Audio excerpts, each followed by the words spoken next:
Welcome, everyone. Today, we want to continue our series of talking to relaunchers who've actually relaunched. Yes. And there's so much wisdom they can share that's beyond the mechanics that we can teach. So we're going to dive right in today with Christina Singleton. Yes. Hi, Christina. It's so good to see you. It is so good to see both of you. I love being back with you on a call.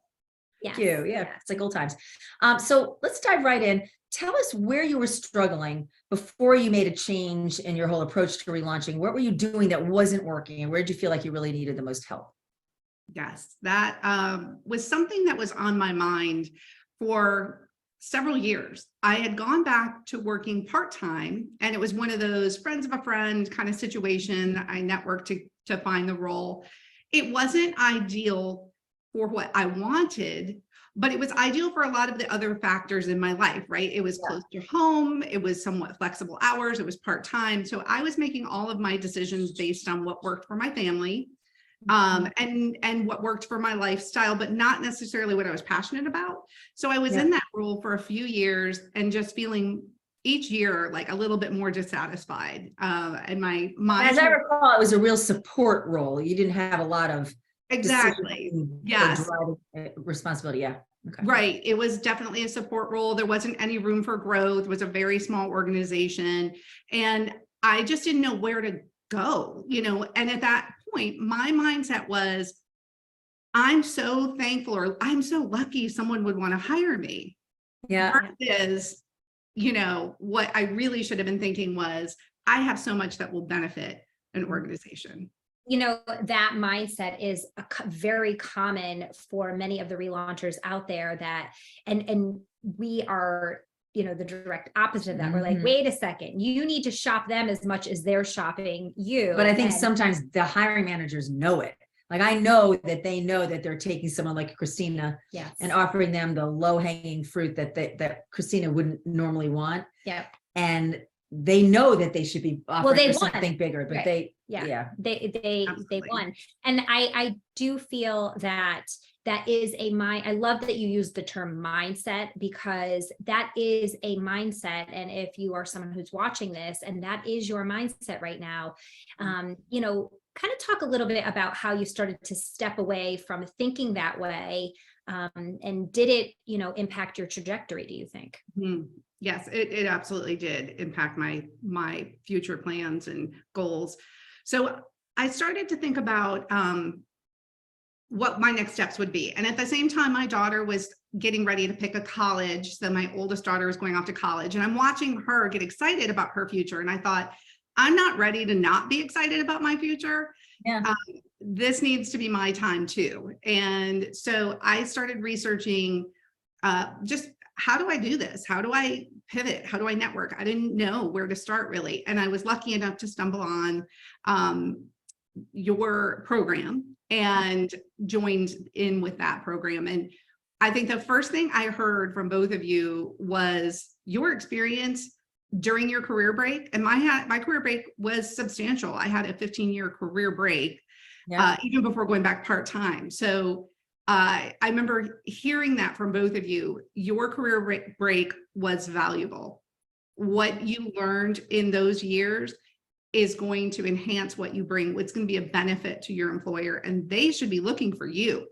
And suddenly I just felt like, wow, somebody is finally speaking to me in a language I want to hear, And from there, just really being able to dive into all the things, looking at my skills and experience and how they benefit an organization, and then really looking at what was important to me. That was critical. And foreign, probably too.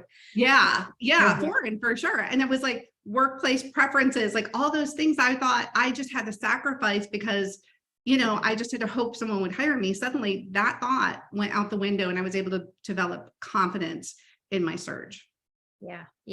I think just flipping the script of how you're speaking to yourself sometimes can change the game forever, right? Because it doesn't even matter now, like, whatever wherever your trajectory goes from, this point forward, it's really like, I believe in myself. I believe that what I have done and what I do and the work that I put out in the world, if it's paid or unpaid, is valuable. Awesome. Okay. So you ended up landing a customer experience job or a job at Belay.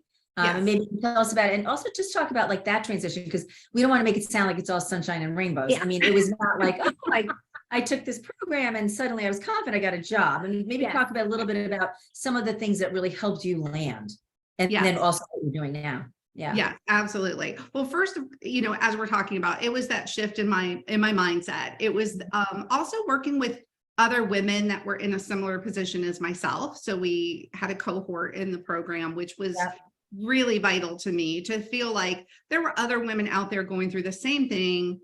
And we were all processing this together, and that was an amazing experience. And so just going through the emotions of that, and then gaining the knowledge. So in a practical side, gaining the knowledge and networking, and then really digging into what's my resume look like. All of that was so important to me, and so eye-opening and in building my confidence. So then it took time. Then I applied those skills I learned. I was very lucky that, probably, I think it was a 6-month time frame between starting the program and really getting to the point where I was getting interviews interviews with companies I wanted to be a part of. Right. And then I landed my role with Belay Solutions. We're a virtual fractional staffing organization. And I took a role within relationship management, which was a little outside of my comfort zone. I had done relationship management, but it wasn't necessarily where I wanted long-term, but I knew short-term, this was the organization for me. And within a year, I've been able to move into a new role. So I used everything, again, landing my new role with Belay, and my confidence was just even more, increased, I guess you could say, because not only had I used what you taught me, but then I had landed the role I wanted, and and used it again, pretty much to advance your career. You bring up a really good point, because a lot of people will come to us and say, how do I pivot in a career? It's a lot easier to pivot where someone knows you already. Yes. So if it's someone who's currently working, we'll usually advise them to take a moment at your next review, or suggest a review with your manager, sit down and talk about your future and say, you know what, I really loved working in marketing, but I want to move into finance.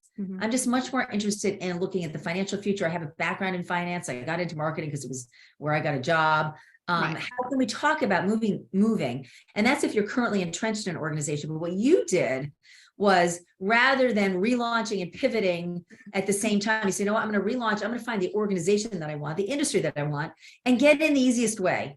And then use that time to learn the ropes, learn the people, and then move on to say, okay, now this is the role I really want. I think that was really smart and fortunate at the same time, because there was an opening.